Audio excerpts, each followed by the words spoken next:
Hello hi welcome back to my channel. అందరూ ఎలా ఉన్నారు? బాగున్నారు అనుకుంటున్నాను.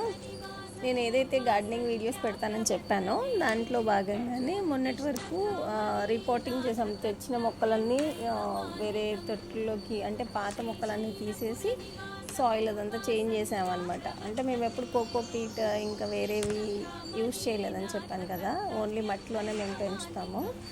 సో అట్లా కాకుండా ఈసారి వేరేవి అన్నీ ఏదైతే అందరు యూజ్ చేస్తున్నారో అవన్నీ యూజ్ చేసి పైన రిపోర్టింగ్ చేశాము. ఆ వీడియోస్ మీకు పెడతాను. ఇంకా మొత్తం అన్నీ పెట్టలేదు. ఇప్పుడు ఏంటంటే మా ఇంట్లో ఉన్న చిక్కుడు పాదుకి కాయలు వచ్చాయి. సో అవి కోస్తూ ఇదే ఫస్ట్ టైం వీడియో, ఎప్పుడు వీడియో తీయలేదు. చూడాలి కర్రీ అవన్నీ ఎలా ఉంటుందో ఏంటో. ఫస్ట్ టైం కాబట్టి కొంచెం కొత్తగా వింతగా ఉంది. Okay, thank you. Bye bye. Please do like, share, and subscribe.